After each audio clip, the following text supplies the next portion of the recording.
신약에서 신앙의 대표적인 주제를 다루는 세 장의 성경이 있습니다. 오늘 믿음의 장이라고 하는 11장을 다루면서 성경적인 아가페적인 사랑을 다룬 고린도전서 13장과 그리고 부활을 논하는 고린도전서 15장과 더불어 오늘부터 다루게 된 믿음의 실제적인 증거를 다루는 이 히브리서 11장이 그것입니다. 그러면서도 확인해 볼 것은 신약 성경에서 복음과 구원의 새 기둥 같은 이 새 서신들은 역시 문장 구조조차도 서로 다른 형태를 사용하고 있어서 흥미롭습니다. 먼저 고린도전서 13장은 아름다운 시요, 사랑의 노래라고 할 수 있는 찬가라면 부활의 장인 고린도전서 15장은 예수님의 부활에 나타난 전후 좌우의 논리들을 사용해서 증거하는 논문과 같은 그런 형식의 글입니다. 반면에 믿음을 실증하는 이 히브리서 11장은 역사적인 사실을 그대로 가져와서 믿음을 가진 선진들의 삶과 결과를 확인해보고 오늘 우리의 믿음을 비교해 볼 수 있는 믿음으로 산 사람들의 역사서 같은 그런 장이라고 할 수 있습니다. 구약 성경에서는 복음 이후와는 다르게 믿음이라는 용어가 그렇게 많이 쓰여지거나 강조되고 있지 않습니다. 구약의 믿음이라는 대표적인 두 단어를 보면 이것도 엄밀하게 얘기하면 한 단어죠. 아브라함이 여호와를 믿으니 여호와께서 이를 그의 의로 여기시고 한 15장 6절에 아브라함이 여호와를 믿으니 할 때 그 믿음이라고 하는 것이 뭐냐 하면 여러분들이 기도할 때마다 아멘 하지요. 그 아멘의 어근인 아만입니다. 확실하게 하다, 지지하다, 충실하다, 믿다. 구약 성경에 적어도 한 110번 정도 쓰여지고 있습니다. 다른 하나는 신약에서 주로 귀중한 믿음으로 인용하는 하박국서의 기록이죠. 2장 4절의 말씀인데 의인은 그의 믿음으로 말미암아 살리라 한 겁니다. 여기에 믿음이라고 하는 것은 에무나, 확실하게 하다, 지지하다, 신실하다 하는 이 아만에서 유래했고 견고한 확고부동 또는 신실함, 충실, 성실을 의미하는 구약 성경에서 한 50회 정도 쓰여지고 있는 아만에서 온 에무나라는 의미입니다. 그에 반해서 피스티스라고 그랬죠. 복음 속의 믿음이 피스티스만도 244회가 쓰여지고 있습니다. 그리고 대부분 신실성 또는 믿음직한 의미로 번역되는 피스토스 66회 이 둘을 합친다면 310회 정도 믿음이라는 단어가 신약 성경에 쓰이고 있는데 이 신약 성경은 사실 구약 성경의 분량에 따지면 3분의 1밖에 안 되지요. 이렇게 비교해 보면 비교가 불가능할 정도로 우리 복음 속의 믿음이라는 용어들이 많이 사용되고 있다 하는 겁니다. 바로 앞장과 연장선상에서 이해를 해야 하는 것은 10장에서는 하나님의 약속을 자신의 것으로 누리기 위해서는 구원의 역사를 이루신 하나님 아버지에 대한 철저한 믿음이 필요한 것을 증거하였기 때문입니다. 우리가 믿음의 사람들로서 적어도 하나님의 언약을 누릴 수 있는 같은 믿음을 가진 사람들이라면 이런 믿음으로 산 선진들과 같은 삶이 되지 못하면 믿음의 조상이라고 하는 아브라함의 후손이라고 할 수 없음을 예수 그리스도께서 육신으로 이 땅에 오셨을 때에 항의하던 종교 지도자들과 달라야 함을 말씀하십니다. 우리 아버지는 아브라함이라 하는 저들의 항의에 너희가 아브라함의 자손이면 아브라함의 행한 일들을 할 것이거늘 지금 하나님께 들은 진리를 너희에게 말한 사람인 나를 죽이려 하는도다. 아브라함은 이렇게 하지 아니하였느니라. 요한복음 8장 39절에서 40절에 책망을 하심을 볼 수 있습니다. 이 히브리서 11장은 믿음의 조상이라고 하는 아브라함을 중심해서 그 아브라함 이전 홍수 이전의 세 사람, 바로 아벨과 에녹과 노아를 4절에서 7절에 거론합니다. 신구약을 막론하고 믿음의 조상이라고 추앙받는 아브라함을 8절에서 19절에 다룬 후에 아브라함 이후의 네 사람, 이삭, 야곱, 요셉, 모세, 20절에서 30절에 이 사람들의 믿음을 다시 확인을 하고요. 그 이후에 라합을 비롯한 성경에 쓰여진 우리가 이름을 알고 있는 인물들과 이름을 거론하지 않은 믿음의 사람들을 마지막까지 31절에서 40절까지 모범으로 제시하고 있는 것이 바로 이 히브리서 11장입니다. 오늘 함께 다루게 되는 이 석절 뒤에 거론하는 믿음의 조상들이 가지고 살았던 믿음이 과연 무엇인가를 정의하는 이 믿음장이라고 하는 11장의 서론을 읽은 것입니다. 이 서론은 과거 믿음으로 살았던 믿음의 조상들의 삶을 가능케 했던 동력이라고 볼 수 있고, 그 원리는 완성된 복음의 시대인 오늘 우리에게도 바뀌지 않은 신앙하는 사람들에게 있어서 최고의 삶의 바탕이라고 할 수 있습니다.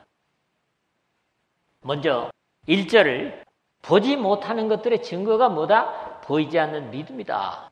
첫째 내용이거든요. 여기에 완벽하지는 않을지라도 믿음이 무엇인가를 정의하고 있는데, 믿음의 미래지향적인 소망과 기대를 강조하는 특성을 표현하고 있습니다. 여기 중요한 두 낱말은 실상과 증거입니다. 이 두 가지가 확인되지 못한다면 적어도 성경이 증거하고 있는 믿음이라고 보기 어려울 것입니다. 믿음은 바라는 것들의 실상이요. 첫 부분인데요. 이 실상, 휘포스타시스라는 히라보입니다. 아래에 두다 또는 아래에 서다에서 유래해서 본질 또는 실체, 확신, 계획, 이 히브리서에서 약간씩 다르게 표현되고 있는 이 휘포스타시스도 있습니다.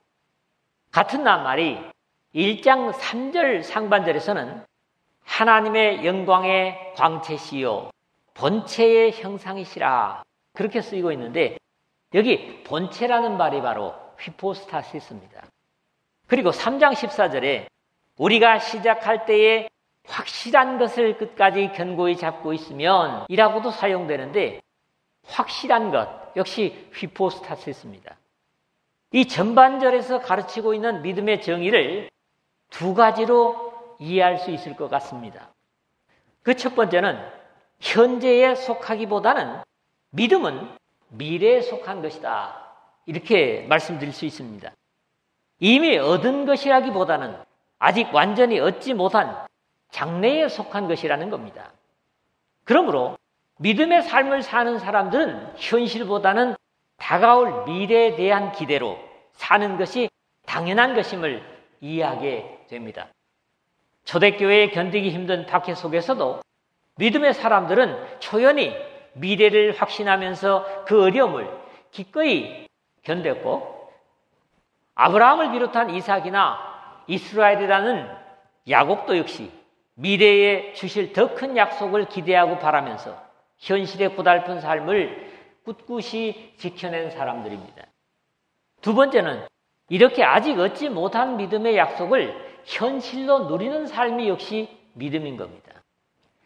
미래를 오늘에 당겨 사는 것이라는 데서 하나님께서 약속하신 것을 이미 현실에 얻은 것처럼 확신하는 것이라는 데서 현실이 바뀌지 않았지만 이미 바뀐 것처럼 확신하고 행동하는 것이 믿음이라는 겁니다. 이런 입장에서 믿음의 사람들은 이 고달픈 세상에서 이미 천국을 당겨서 사는 사람들이다, 그렇게 고백을 합니다. 이렇게 아직 손에 없는 것이지만 이미 받은 것처럼 행동하고 사는 것이 믿음이라는 겁니다. 여러분 삶 속에 그렇게 사십니까? 천국을 오늘에 땡겨서 살고 계십니까? 그 다음에 하반절에 보지 못하는 것들의 증거니 그랬죠. 이것은 앞에 전반절의 뜻을 강조하기 위한 반복이라고 할 수 있는 결국 같은 의미의 확인인 겁니다. 바라는 것들은 보지 못하는 것들이죠. 증거는 실상과 다르지 않기 때문입니다. 이 모든 것들은 영적인 세계의 사실들과 장차 나타날 것에 대한 기대를 묘사하는 표현들이기 때문입니다. 특히 보지 못하는 것들은 당시 헬라 철학에서 말하는 어떤 절대적인 존재, 막연한 존재, 즉 로고스나 이데아처럼 보지 못하는 절대적인 존재이거나 하늘나라의 것들이 아니라 비록 보여지지는 않지만 미래에 나타날 사건들을 확신하고 가르치는 겁니다. 특히 여기 증거, 엘렌코스, 확신, 책망 이런 의미도 가집니다만 명사형으로서는 이 신약성경에 유일하게 여기만 쓰여 있습니다. 그러나 동사형인 책망하다, 엘렌코, 드러내다, 폭로하다 하는 것은 신약성경에서 여러 형태로 자주 등장하는 낱말입니다. 믿음 자체가 보지 못하는 장래의 것들에 대한 증거가 됩니다. 또 이러한 용어적인 의미를 생각한다면 아직 이루어지지 않은 것을 이루어졌다고 구원의 비밀로 왜 모두가 다 인정하지 못하는 것이기 때문에 선포하는 겁니다. 천국은 바로 미래의 것을 지금 당겨서 살면서 그걸 사람들에게 나타내고 선포하는 겁니다. 믿음의 사람들은 모든 나타난 것들을 기초로 분석하고 해석하는 유물론적인 자연관이나 과학적인 이론과 같이 이미 나타난 어떤 것들에 의존하거나 기초하지 않고 오직 하나님의 말씀만을 의지하고 이미 약속된 보이지 않는 미래를 향해 담대하고 진지하게 나가는 소망과 기대의 사람들인 겁니다. 이런 이유에서 바울은 이 믿음을 가진 사람들과 갖지 못한 사람들의 비유를 고린도전서 1장 18절에서 이렇게 표현합니다. 십자가의 도가 멸망하는 자들에게는 미련한 것이요 구원을 받는 우리에게는 하나님의 능력이라. 너무나 당연한 이치가 되지요. 그런 이유에서 이 세상 사람들처럼 나타난 사실과 이론을 바탕으로 합리적인 분석을 하고 그것을 기초로 오로지 나타난 검증된 것들을 기초로 생각하고 설계하는 이 세상의 사람들과는 완전히 다른 사람들이라는 겁니다. 만약에 믿는다는 사람이 이렇게 보이고 나타난 것들만을 기초로 한다면 이미 그들은 믿음의 사람이 아니다. 그렇게 말씀드릴 수 있습니다. 이런 입장에서 믿음은 이 세상 사람들이 보기에는 그야말로 어리석기 그지없는 정신 나간 사람으로 보이는 것은 어쩌면 당대의 당연한 모습들일 것입니다. 그럼에도 중요한 것은 하나님께서 주시는 계명과 명령을 따라 산 사람들이 누렸던 약속이 보다 분명한 증거로 믿음의 사람들에게 주어졌다는 것을 다음 절부터 강조하고 있습니다. 오늘도 제가 어떤 결론을 드리지 않겠습니다. 여러분들이 대문대문 생각할 수 있기를 바랍니다. 두 번째로는 2절입니다. 선진들이 이로써 증거를 얻었니라. 확실히 그럼에도 믿음은 이미 증거됐다. 부족 사회에서 아브라함이 하나님의 명령을 따라 갈대아 우르를 떠나는 것 자체가 당시에 부족국가 또는 시족 사회의 보호의 범주를 팽개치고 여호와께서 아브라함에게 이르시되 너는 너의 고향과 친척과 아버지 집을 떠나 내가 네게 보여줄 땅으로 가라. 내가 너로 큰 민족을 이루고 네게 복을 주어 네 이름을 창대하게 하리니 너는 복이 될지라. 창세기 12장 1절에 하신 하나님의 말씀을 따라 나선 것은 당시에도 지금으로 볼 때도 전혀 합리적인 선택이 아니었던 겁니다. 그럼에도 어쩌면 졸장부처럼 처신에도 용맹도 없는 아브라함이 이 믿을 수 없는 하나님의 명령을 순종한 것의 결과를 두고 오늘 믿음의 사람들에게는 위대한 믿음의 조상들이라고 불려지고 추앙받고 있습니다. 사실 믿음의 조상들은 어느 때든지 그들의 세상과 사회에서 환대받지 못하고 존경받지 못하는 사람들이었습니다. 왜요? 그들과 너무 다르기 때문에. 그런 표현을 이 믿음장을 끝내면서 또 어떤 이들은 조롱과 채찍질 뿐 아니라 결박과 옥에 갇히는 시험도 받았으며 돌로 치는 것과 톱으로 켜는 것과 시험과 칼로 죽임을 당하고 양과 염소의 가죽을 입고 유리하여 궁핍과 환난과 학대를 받았으니 36절 37절에 그렇게 증거를 하고 있습니다. 신앙 때문에 당해야 하는 이런 사람으로서는 그런 억울한 불이익에서 믿음을 포기하지 않는 사람들이었기 때문에 결국 이런 사람은 세상이 감당하지 못하였느니라. 38절에 그렇게 평가를 하고 있습니다. 신앙의 사람들 중에는 두 종류의 사람들이 있다고 저는 정의를 합니다. 첫째는 다수의 사람들인데 세상과 타협하는 사람들입니다. 이 사람들은 세상에서 믿음을 통해서 세상에 실현하고자 하는 자기의 원한과 또 욕구를 세상에서 이루려고 하는 사람들입니다. 두 번째 사람은 바로 세상이 감당치 못하는 믿음의 사람들입니다. 이들은 아주 극소수에 불과합니다. 물론 여기 선진들이 이로써 증거를 얻었느니라는 것은 뒤에 거론되는 이스라엘의 조상들을 가리키는 것으로 바로 앞에서 정의한 믿음으로 말미암아 하나님의 약속을 언약대로 받았고 칭찬을 얻은 사람들입니다. 그들의 믿음의 증거는 우리가 가지고 있는 이 구약 성경과 이스라엘 역사에 기록되어 있고 그 구체적인 사례들이 이제 다음 주부터 다루게 될 이 4절들에 기록되고 있습니다. 특히 선진들이 이로써 증거를 얻었느니라 하는 증거는 오늘 그들의 믿음을 따르는 우리에게 엄청난 복이라는 겁니다. 왜냐하면 그때 그들에게는 이런 믿음의 선진들도 없는 상황에서 지금 우리보다도 더 막연한 순종이 될 수 있었는데도 믿음을 지켰다는 데서 그렇습니다. 또 여기에 나타난 증거는 앞절의 증거, 엘렌코스와는 다른 의미의 증거인데 마르티레오라는 증거하다, 확증하다, 증언하다, 선언하다 하는 낱말이 다르게 쓰이고 있다는 사실입니다. 그럼에도 이 히브리서 11장의 증거는 증거했다는 능동형보다는 그 사람들을 통해서 하나님께서 증거를 주었다는 입장에서 주로 수동형으로 쓰고 있는 것도 특징입니다.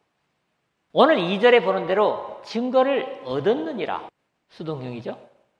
4절 증거를 얻었으니 역시 수동형이고요. 5절 증거를 받았느니라. 39절 증거를 받았으나 이렇게 다 수동형으로 쓰여지고 있다는 겁니다. 사실 같은 단어의 명사형 증거, 그게 뭐냐면 마르티스입니다. 여러분들이 잘 알고 있는 순교, 말타이어라는 말이 여기서 나왔죠. 생명을 증거하기 위해서 기꺼이 목숨을 바쳤던 사람들에 의해 복음은 증거되었고 이를 히브리서 기자도 바로 시작인 4절부터 그대로 기록을 하고 있습니다. 믿음으로 아벨은 가인보다 더 나은 제사를 하나님께 드림으로 의로운 자라 하시는 증거를 얻었으니 하나님이 그 예물에 대하여 증거하심이라 제가 죽었으나 그 믿음으로써 오히려 말하느니라. 참 이거 의미가 깊습니다. 큰 범죄 사실을 밝히려고 하는데 그 증인이 되는 사람들이 다 죽어버리는 일들이 요즘 들어 나타납니다. 우리가 보는 사실이죠. 그 증인들이 다 하나하나 죽어버려요. 세상에서는 증인이 죽어버리면 방법이 없지만 하나님의 나라에서는 자신의 죽음으로써 하나님의 사랑과 공의가 더 확실히 증거됨을 보는 데서도 이 세상의 원리와는 다름을 보는 겁니다. 이 원리는 미쁘다 이 말이여 우리가 주와 함께 죽었으면 또한 그와 함께 살 것이요 라는 디모데후서 2장 11절의 권면을 이해하게 하는 그런 말씀입니다. 세 번째 말씀을 보겠습니다. 3절인데 보이는 것의 이유, 그것이 바로 보이지 않는 것들이라고 그렇게 좀 이해하기 어려운 말씀 같습니다만은 요즘 세상에서도 사실 이해하기가 용이한 내용입니다.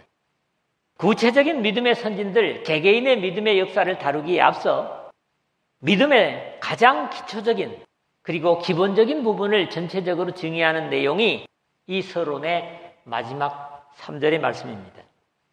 많은 사람들이 말하기를 창세기 1장 1절에 태초에 하나님이 천지를 창조하시니라죠. 말씀이 믿음으로 받아들여진다면 요한계시록 마지막 장 마지막 절인 주 예수의 은혜가 모든 자들에게 있을지어다 아멘 22장 21절까지가 믿음으로 하나님의 사랑의 역사요 구원의 역사로 그 성경 전체 가운데 있는 모든 말씀이 믿어진다고 말합니다. 어느 정도 수긍이 가는 이야기입니다. 그런 이유에서도 이 히브리서 기자는 하나님의 말씀으로 천지 창조의 사실을 증거하고 있는 겁니다. 많은 사람들은 사실 보이는 것들에 목숨을 걸지만 우리 육신의 시각으로 보이는 것이 다가 아니며 어쩌면 이 보이는 세계는 그 이면에 볼 수 없는 영향으로 인해서 보여지게 된다는 사실을 안다면 많은 어려움이 해결될 수도 있을 겁니다. 이 3절의 시작이 헬라어로는 피스테이, 노우맨으로 쓰이는데 이 말은 믿음으로 안다. 그런 의미로 강조적입니다. 영적인 세계는 물론이고 많은 보이는 세계에서도 믿음이 없이는 이해할 수 없는 것들이 얼마든지 있고 또 어떤 것은 하나님께서 보이지 않게 해주신 것들도 들어있다고 저는 이해를 합니다. 가끔 제가 하는 이야기죠. 아주 먼 이야기가 아니라 우리 부모가 나를 낳았다는 사실조차도 우리가 의식이 있어 눈으로 보고 인정하는 것이 아닌데 이런 것들은 하나님께 대한 믿음이 없는 사람들도 모두 공통적으로 인정하고 받아들입니다. 아주 기초적인 믿음이 이것도. 또 보이지 않게 하는 것들을 저는 이렇게 생각해요. 아주 가까운 예로 직접 볼 수 없게 하신 것들은 오히려 감사의 이유가 되는데 그게 뭐냐니까 우리 몸에 여기저기 복잡하게 얽혀있는 핏줄입니다. 만약에 검붉은 피가 그대로 보인다면 아마도 우리 자신들을 보기에도 섬찟할 겁니다. 그럼에도 사랑의 아버지 하나님께서는 피부를 통해서 그냥 핏줄도 보세요. 그렇게 굵은 핏줄도 파리하게 보일 정도로 직접 보이게 하지 않으셨다는 사실입니다. 이게 어찌 보면 은혜라는 거지요. 이런 것을 가벼운 예로 들었지만은 이런 것들만 찾는다고 해도 엄청나게 많습니다. 이런 이유에서 창조주이신 주님께 보고야 믿겠다고 한 도마의 불신앙을 책망하시는 주님을 뵙습니다. 예수께서 가라사대 너는 나를 본고로 믿느냐? 보지 못하고 믿는 자들은 복되도다 하시니라. 요한복음 20장 29절에 부활 후에 주님께서 제자들에게 나타나셔서 불신하는 도마를 그렇게 책망하십니다. 오히려 보이는 것 때문에 더 믿지 못하는 사람들을 더 죄 있다고 하는 것은 보기 때문에 믿지 못하는 이유 때문입니다. 예수께서 이르시되 너희가 맹인되었더라면 죄가 없으려니와 본다고 하니 너희 죄가 그대로 있느니라. 요한복음 9장 41절의 말씀이죠. 또 야고보는 참으로 사람에게 좋은 것은 보이는 세상에서 얻을 수 있는 것이 아니라 보이지 않는 하나님께로부터만 온다고 강조를 합니다. 각양 좋은 은사와 온전한 선물이 다 위로부터 빛들의 아버지께로서 내려오나니 그는 변함도 없으시고 회전하는 그림자도 없으시니라. 야고보서 1장 17절에 이게 확인합니다. 모든 세계가 하나님의 말씀으로 지어진 줄 우리가 아나니. 앞부분에 그런데 여기 모든 세계는 단순히 우리 보이는 세계만을 의미하는 것은 아닙니다.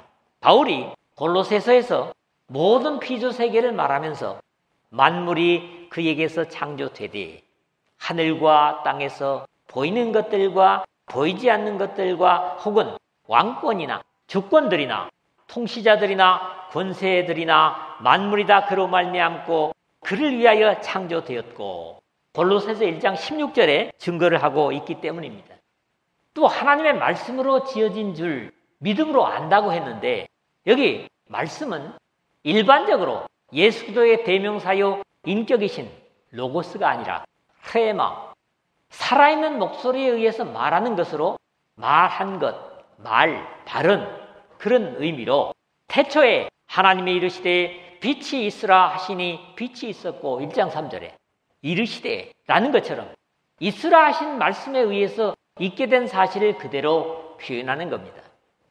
앞에서 이미 말했던 대로 하나님의 창조에 대한 믿음이 모든 믿음의 근본이며 바탕이 됩니다.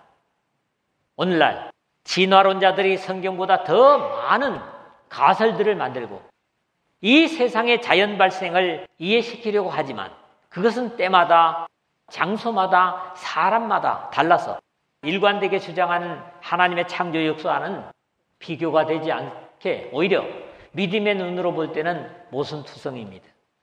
보이는 것은 나타난 것으로 말미암아 된 것이 아니니라 이 하반절을 그랬는데 앞에서도 우리의 보이는 시각 능력의 한계성을 지적한 바 있지만 사실 보이는 세계는 보이지 않는 세계의 빙산의 일각이라고 해도 지나치지 않을 것입니다. 요즘 보십시오. 코로나라고 하는 보이지 않는 바이러스에 의해서 이 보이는 세상이 좌지우지되고 있잖아요. 이게 우리가 현실적으로 느끼고 있는 사실이거든요. 하나님께서 아브라함에게 하신 말씀을 인용하는 바울의 논리를 보면 기록된 바 내가 너를 많은 민족의 조상으로 세웠다 하심과 같으니 그가 믿은 바 하나님은 죽은 자를 살리시며 없는 것을 있는 것으로 부르시는 이시니라. 로마서 4장 17절에 하신 것인데 없는 것을 있는 것으로 부르시는 이시라 하는 부분입니다. 하나님께서는 태초에 아무것도 없는 곳에서 말씀으로 모든 것을 불러내셨습니다. 창세기 1장 3절에 빛이 있으라, 궁창이 있으라, 모든 것이 뭡니까? 있으라, 있으라. 이렇게 해서 사람까지 있게 되는 것을 우리는 볼 수 있기 때문입니다. 오늘날 하나님의 창조 사역을 믿고 인정하는 과학자들이 더욱 분명하고 일관된 하나님의 말씀으로의 창조를 논리 있게 주장하는 것을 듣습니다. 진화론자들보다 훨씬 더 논리적이죠. 사실 아무리 보이는 증거가 많다고 해도 믿음이 없이는 그것을 받아들일 수 없는 일들을 자주 보는 것이 사실입니다. 어찌 보면 그 이면에 이루어진 일들을 내가 어떤 부분을 봤다고 하는 것 때문에 믿지 못하고 신뢰하지 못하는 이 인간관계도 이런 것들이 얼마나 많습니까? 그럼에도 감사하게도 우리 믿음의 선진들은 이를 믿고 인정하였고 더욱 감사한 것은 오늘 우리가 내가 그것이 믿어지고 받아들여진다는 사실입니다. 이런 감사로 보이는 세계보다는 하나님의 말씀에 의해 살고 행하는 믿음의 삶을 감당하는 믿음의 후손들로 사시기를 주님의 이름으로 축복합니다.